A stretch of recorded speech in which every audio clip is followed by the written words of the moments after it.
How about your guys, the Chargers?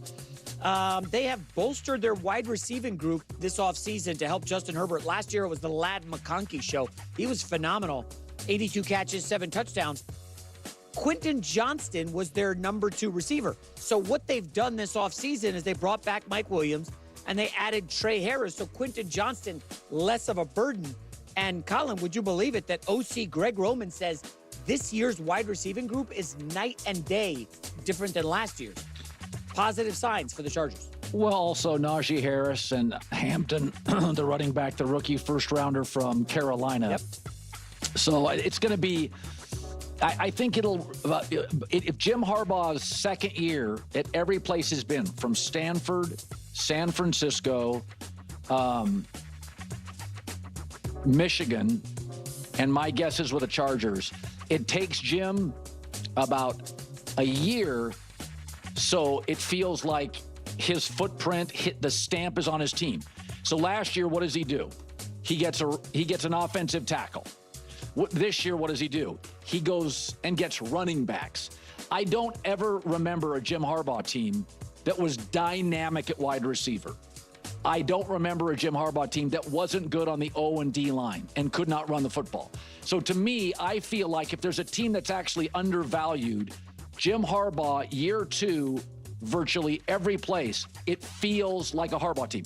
Last year it didn't feel like a Harbaugh team. Last year felt like he had changed the culture and it was now a winning team. But the personnel didn't feel like it was a Harbaugh team. Right.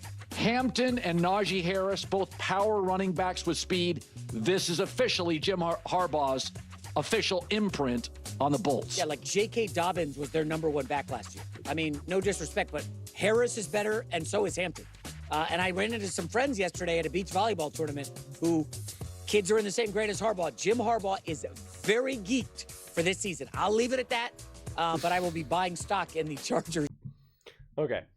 I don't care what's going on at volleyball tournaments, but I am pumped for the Chargers and do highly, highly believe in them. And I do think it'll be night and day. And I'm so excited to see what their run game. I mean, I think their run game is going to be awesome. Awesome. And their O-line is going to be even better. And their defense should be even better. This team as a whole should just be better. And for the first time, essentially, in Justin Herbert's entire NFL career, he actually has continuity with not only the head coach, but then also the offensive coordinator. Like, he actually has the legitimate continuity that these quarterbacks desperately need, man. They desperately need.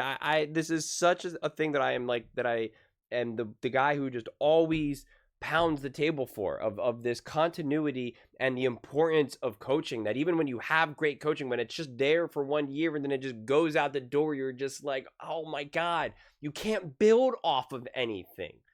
You have to start speaking a new language altogether. This is the first year in the entire career of Justin Herbert that he's able to actually build off of the previous year. First off, do you know how insane that is in the first place? But how remarkable and how important that's going to be for the actual success of this team. It matters so much. Not only do you have some like true continuity at some important positions, but then, like I said, coaching and not only head coach, but then coordinating on both sides of the ball. And it's just like, it's hard to imagine that they're not going to be able to continue to take their steps forward, which is just really, really exciting. And then even some of the places that you don't necessarily have continuity at, you have legitimate upgrades, and you have the benefit now of having now a running back who you draft who should be awesome. I think he'll be awesome. I think he'll be great. Running back seem like a little bit harder of a position to like really miss in the draft. I mean, obviously it's possible, but you know, it seems to me that there should be a lot of success here. But you also now still have a running back who's really, really good, that has been in the league now for years. So he has the experience. So it's just like, it's not like you're now like kind of like, all right, we kind of have to hit the ground running with a young rookie running back. Like, no, like you're going to be able to have a lot of these shared reps, and you have the actual experience there as well. Like, I think it's fascinating. They have a balance of great young talent as well as some older talent, of course. Some of them are on the cusp of being like, all right, you know, you're hanging on by a thread, but still there. You have the continuity in coaching. Justin Herbert finally feels like, okay, we're going in the positive direction. I feel like this is going to be my coach now for, until the end of my career. I'm happy with how the defense can play. I got the run game. I got the O-line. I got all these things. It's like, here we go. Make no mistake about it. Make no mistake about it. I'm not going to go through the stats again. I've done it enough times, but like, Justin Herbert was not protected in that playoff game. So many people have lost so much faith in this team because, first off, this team was way ahead schedule. This team was awful the year before Harbaugh was there. And then Harbaugh comes there, they make a few changes, and then boom, they're in the playoffs. That already of a jump is massive. And then the playoffs obviously did not end well for them. Justin Herbert was not protected. The O-line had their own welcome to the NFL moment going up against the D-line, against a great defensive line with the Texans. Perfect storm. Didn't have the wide receivers to really work the ball to, combined with the fact that didn't have necessarily as great of a run game that especially when you need it most. And it's now just like you're going to be able to check these boxes off moving forward, and ideally in the playoffs. So I'm incredibly bullish and incredibly high on the Chargers. And the more and more I think about it, it's just like the only way they're truly not great, the only way they're not even just a special team, a team that you're looking at them and saying, I look at it like this. For years, we consistently and reliably looked at the Chiefs, the Ravens, and the Bills. Really, those three teams more than anything, especially in the AFC, as just consistently great teams that we just know year after year after year. They're great teams in the playoffs.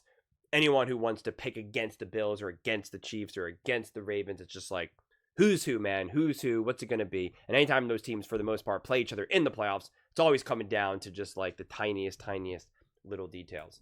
And the way I look at it with the Chargers is the way they don't enter that category is if Justin Herbert is legitimately not a special quarterback. I think he is.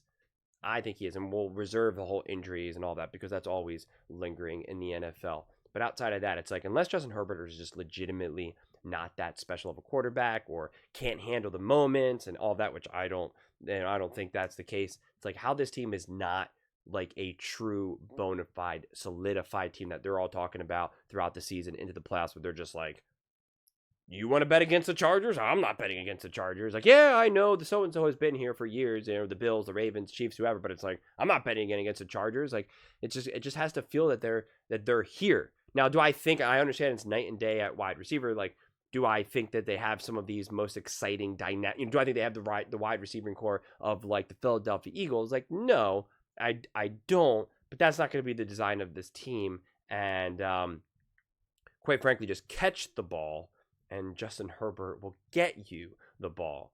Combined with a great defense, a great O-line, and what should be, quite frankly, a pretty devastating and exhausting run game to have to defend against. I don't know, man. It's like it's hard. Since the way how we've watched the NFL unfold for the last like 6, 7, 8 years, it's hard to say out loud that the Chargers should be up there with the Ravens and the Bills and the Chiefs in this conversation in terms of who have been the top teams in the AFC. But it's just like, I feel it. And not only do I feel it, but it's like I see it. This isn't just based off of a hopes and dreams. I got no dog in the fight. It's just how I imagine this is going to unfold. And quite frankly, my belief in Justin Herbert actually being a great quarterback and a special quarterback, trusting Harbaugh, trusting the coaching staff, trusting the draft, trusting what they're building, and then trusting the culture and, again, the coaching staff to have these players put in positions where they can get the job done when it matters most. That's ultimately what it always comes down to in football. Can you get the job done when it matters most? Doesn't matter what the heck you do in week 7 in the fourth quarter. Matters what you do in the fourth quarter in the divisional round of the playoffs. That's when it matters. And quite frankly, the Chargers were not really given that opportunity, specifically Justin Herbert, in that game against the Texans for an array of reasons. Fires and not being able to practice being one of them, but also just having the O-line, just having Justin Herbert be pressured, being pressured one of the most amount of times in a single game in the entire playoffs. So, we kind of got robbed of what we could really see a quarterback be comfortable with. And I don't think we're going to be robbed anymore. But those are just my thoughts. I'd absolutely love to hear yours. What do you guys all think about the Chargers? Not only do you think that it's night and day with wide receivers, but do you think it'll be night and day with who they've been and who they will be moving forward? Let me know in the comments below. I read every single comment. So whether you agree with me or disagree with me, either way, let's get in some discussions. Let's get in some fights. But ultimately, let's just have some fun. And please do consider subscribing. We're building an amazing community here, and I absolutely love to see you part of it. I want to build something that we all genuinely feel connected to. Something that we're really excited to be part of. I think we're well on our way to doing it. Please don't forget to give this video a thumbs up, as it really does help the visibility and the algorithm. Thank you so much. See you next time.